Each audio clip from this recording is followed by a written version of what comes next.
Everyone's beating up on Louis C.K. for this joke, and it's a typical effort to target, a controversial topic or a controversial statement, and because it's easy, right? Mm-hmm. I mean, look, Louis C.K. made a joke about Auschwitz. You don't normally do that. It's not a good idea. Although I will say, it's what he built his entire career on, was making jokes about really uncomfortable topics. Now, taking out the idea of his personal troubles for a second, I think Louis C.K. is a brilliant comedian. And he is a guy who can kind of go into places where no one else goes. And he's had trouble with this even before his personal issues, where he's made jokes about things like child molestation and all sorts of things you should not joke about. However, there's a reason you do that, right? And he's doing it to push those boundaries intentionally. And if you go to one of his shows, you know what you're in for. This is the point of it, right? He's taking you down roads. He's making you feel icky and then bringing it back around. Like he's a yo-yo. He puts you down to the darkest place that you're going to be, and then he brings you out of it somehow. So the joke he got in trouble with was, he said, I'd rather be in Auschwitz than New York City. Now, if you've ever lived in New York City, there are times, not very often, but there are times that someone could say Auschwitz or more of this, and you'd go, well, no, wait a minute, let me think about it. Right. Okay, so first of all, this is a joke not about Auschwitz. Yes, it's not. But about New York City. Correct. Right? The point is he's comparing New York City to something very, very, very bad. Right. However, it's not even really a joke about that. And the reason he's saying it's about New York City, because he's saying, it's tough now for him, right? Like he's gone through his personal sort of storm here. And he makes jokes about that as well. How it's not a good idea maybe to offer to show certain body parts to people. That's maybe not, Right. not I believe necessarily. the term he said is it's not very popular. Right. Which is true. Right. It's really not popular. Yeah. So he says, I'd rather be in Auschwitz in New York City. And then he says, I mean now, not when it was open. Right? Like he's luring you into believing something and then pulling you back out. And I have to tell you, I've been to Auschwitz now. Right. It's still really awful. Really creepy and awful. You really don't want to be there, even now. No, it's not exactly you did go on vacation to it, and many have. And However, I was it's not exactly quickly a vacation taught spot. by my wife, that's not a vacation. Right. Auschwitz, there's no part of vacation where Auschwitz fits. It's the last time you were allowed on Travelocity. That's basically what that vacation was. It was the last time I was allowed to make any vacation plans. But he is not mocking out. First of all, he's Jewish, but he's not mocking Auschwitz victims. And we get to this point where we all just kind of sit around and search for things that will be offensive to us, right? Like, I understand if you had a relative who died in Auschwitz, like there is a horrible, memory that maybe it drags out. But again, you're going to a Louis C.K. show. We've been doing this since the producers. We've been mocking this stuff for a very, very long time. It's the only Hogan's way. Heroes, It's the right?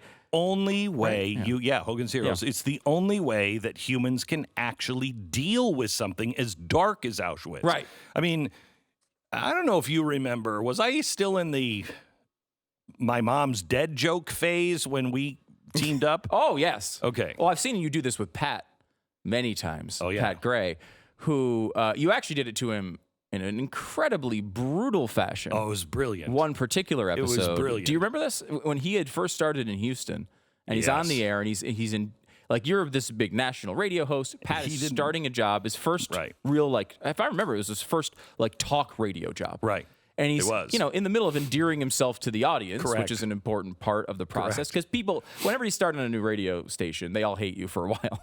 You used to say 6 to 8 weeks. It was always longer than that. It's much longer. always You listen to me for 6 to 8 weeks.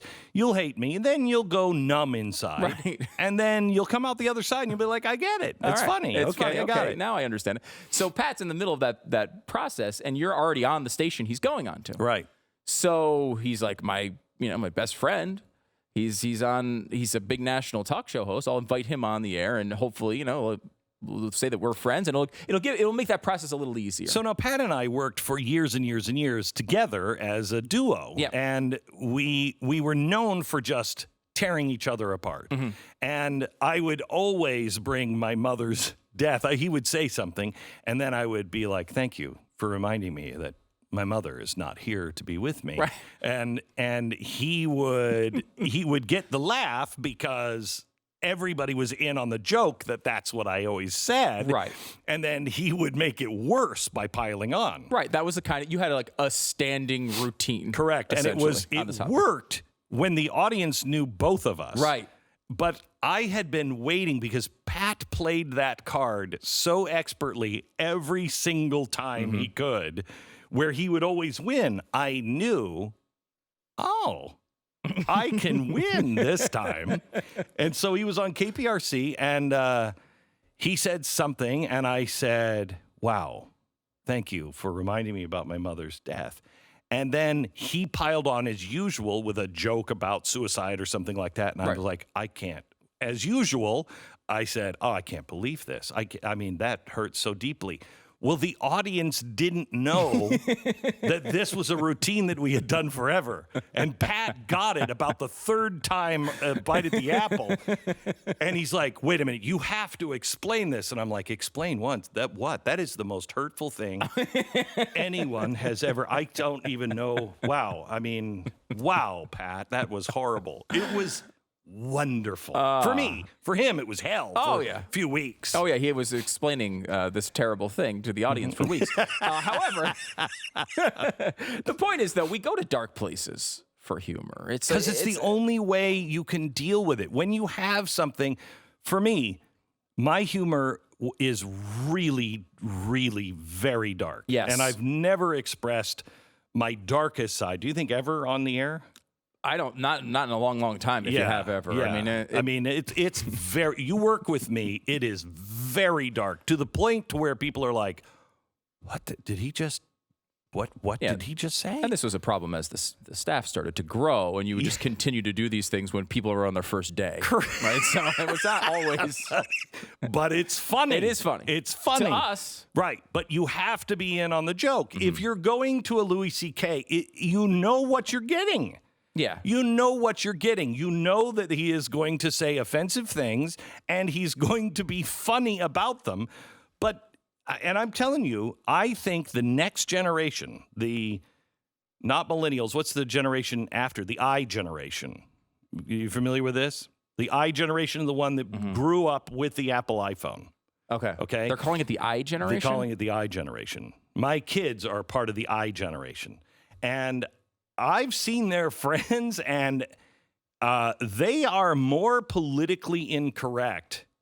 I mean, I think there's a massive backlash coming. Yeah. Because they just see it as stupid. Just absolutely stupid. They grew up on memes. They grew up on mean memes. Yeah. And they see how everybody's like, oh my gosh. I think there is a backlash of biblical proportions. And that's why Louis C.K. is, I mean, and what's his name? Dave Chappelle? Dave Chappelle. They are leading the way, and they can get away with it. You know, teenagers can't, but they're getting away with it at this point because it's really smart. That's a smart Auschwitz joke. Yeah.